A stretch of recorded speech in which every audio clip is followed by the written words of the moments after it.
A morte violenta de uma jovem que buscava refúgio num país seguro não se limita ao registro policial ou ao debate político imediatismo, por assim dizer. Ela penetra aí no inconsciente, de um certo modo coletivo, ativando aí medos profundos, reações emocionais, defensivas e abrindo aí cicatrizes históricas. Mas é bom você parar e pensar sobre os termos de manipulação que está no meio de tudo isso. Lembre-se, era uma mulher refugiada e foi um negro dentro de um vagão de trem. VLT. Esse tipo de acontecimento mobiliza muito o mecanismo psíquico individual e sociais que precisam, de um certo modo, pessoal, ser compreendidos para que se possa lidar com a violência de forma mais humana e eficaz. Claro, evidente, o próprio senso humano já está ficando um pouco de lado e a gente já sabe por que ocasiona tudo isso, né? O que é que está limitando as pessoas a raciocinarem mais profundamente sobre a situação, criando, de certo modo, um pânico coletivo e uma desconfiança social total. Notícias de crime aleatórios como esse em espaços públicos geram geralmente uma onda de medo que se espalham e fica ali rapidamente pelas redes sociais, cada um dando sua opinião, polarizando, de certo modo, essa comunicação. E muitas vezes as pessoas não entendem que tudo isso faz parte de uma engenharia social. O transporte, por exemplo, coletivo, antes, em outros momentos, visto apenas como uma rotina neutra, né, transforma-se aí em um cenário de risco constante. Da mesma forma como um elevador, onde pessoas são espancadas ou em qualquer lugar ali confinado. Desconfiança e estranhamente associada a essa sensação de perigo constante. Pode estar em qualquer lugar onde o perigo ali pode surgir a qualquer momento. Um efeito prolongado sobre essas coisas é justamente o enfraquecimento da vida comunitária. Presta bem atenção como as pessoas vão ficar a partir de agora, já que as pessoas passam a se isolar, evitar deslocamentos e interações com outras pessoas. Já basta visto o que está acontecendo com a sociedade, cada vez ficando um pouco mais pirada. A violência, nesse sentido, não se restringe apenas à vítima direta. Ela também altera o tecido psíquico e social de todos que têm contato com a notícia ou até mesmo a cena do crime. Vou dar um exemplo para vocês aqui bem curto, tá? O trauma coletivo, no modo geral, né, entre crime e castigo, você lê bastante e vê essa situação sendo bem esclarecida. O trauma coletivo não exige estar presente no momento ali da violência. Basta uma pessoa ver o vídeo, ler uma notícia ou ouvir o relatório de alguém falando e tal. A mente registra a tal ameaça e ela começa a viver aquilo. Aquilo torna-se basicamente real para ela. Daí surgindo uma angústia, sintomas de medo difuso, sensação de insegurança e, quem sabe, um medo permanente. Daí se criando uma hipervigilância. Eu estou tentando mostrar para vocês aqui uma sequência da coisa como fica gravada na nossa mente. A pessoa começa a evitar o transporte público, a gente já sabe disso. Sair apenas em horário específico considerado seguro. Essa consideração de seguro se torna também complicado porque ela acaba buscando meios de autodefesa, uma autoafirmação e ao mesmo tempo uma negação. Por outro lado, por exemplo, lidar com o medo, por exemplo, reprimido. Isso não vai acontecer comigo. Isso nunca aconteceu comigo, isso não vai acontecer comigo. Como uma forma de se autoproteger, é uma autoproteção psíquica. A pessoa, de um certo modo, ela começa a querer se convencer de que com ela não acontecem essas coisas.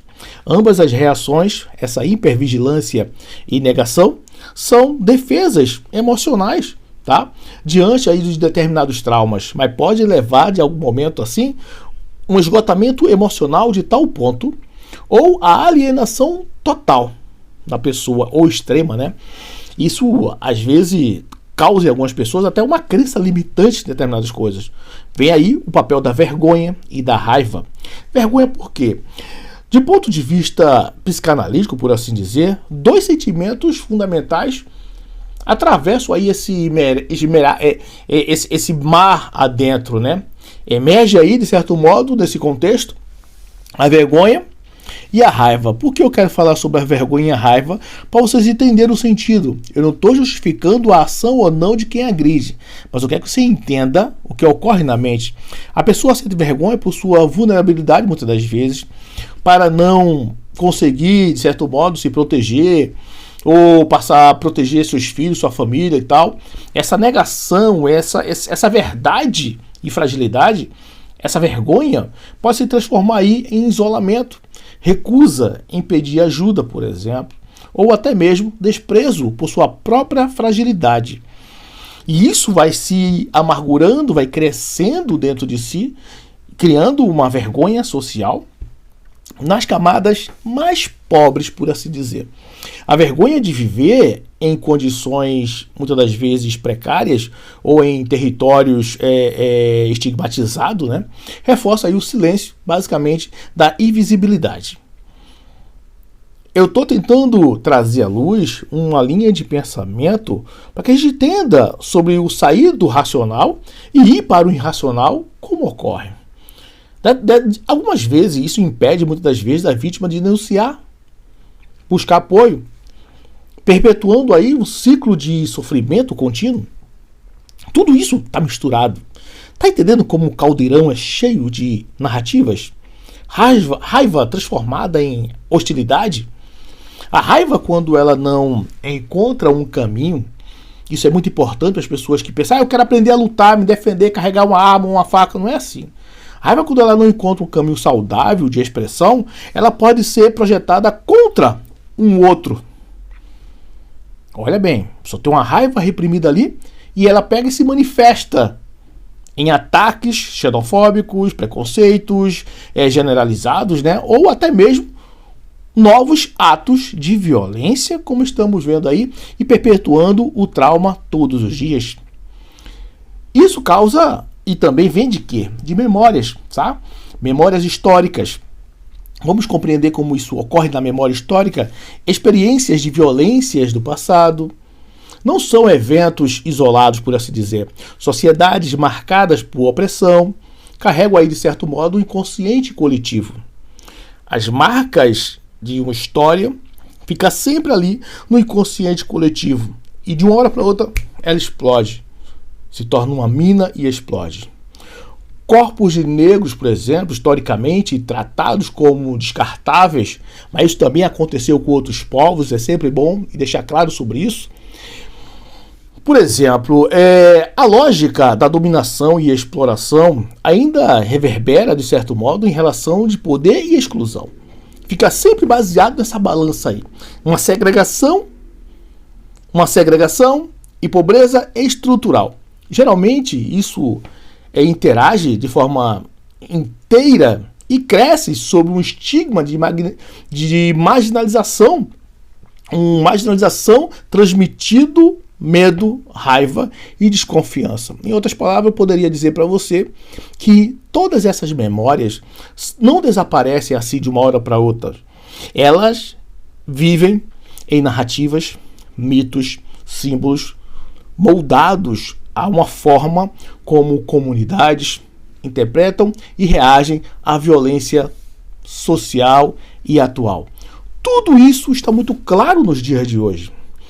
Por exemplo, eu gosto de deixar isso bem claro, como no caso, por exemplo, da Irina, não pode ser reduzido, não só da Irina, como de todas as outras pessoas que passaram por crimes violentos, não pode ser reduzido a estatística de crimes ou debates políticos, penal, um aumento de carga penal.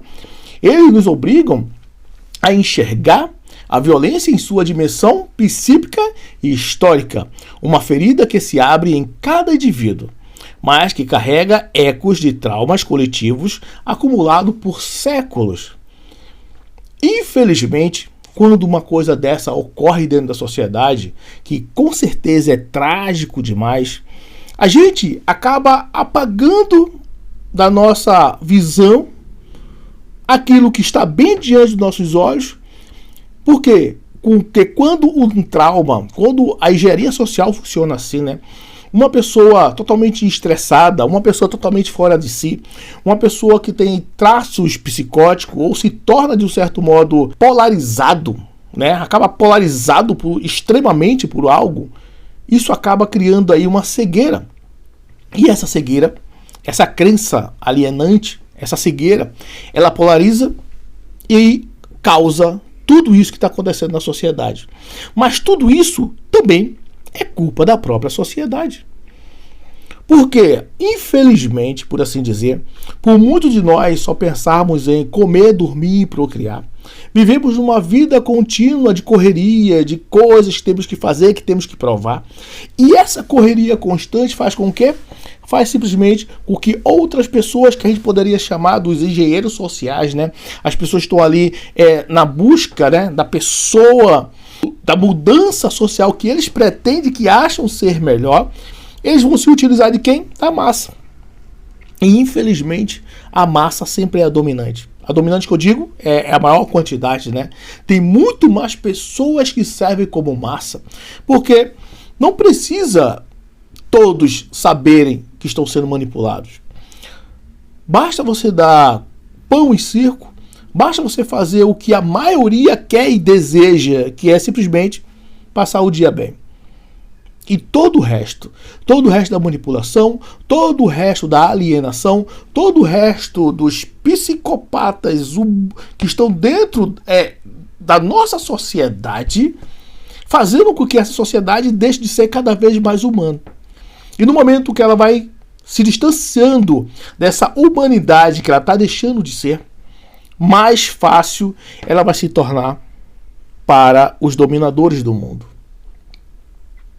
Isso é apenas uma questão para a gente parar e raciocinar. Não simplesmente chegar dando opiniões ou falando o que a gente acha que é certo, tem que aumentar mais leis, mais penas e tal. Eu não sei se esse é o caminho mais correto do racional. Eu não sei se polarização funciona. Eu já estou deixando claro aqui, vocês estão vendo que não funciona a polarização. Mas a sociedade ela tem que funcionar como funcionar ou acabar. Essa é a grande questão. Se você for parar para pensar e ver tudo que está acontecendo no mundo, preste atenção se a ideia final não é acabar com a sociedade e criar uma outra coisa. Se você for novo por aqui, se inscreva no canal, dê um joinha, compartilhe com mais alguém que queira ou goste de ouvir esse tipo de assunto e nos encontramos nos próximos vídeos. Fui!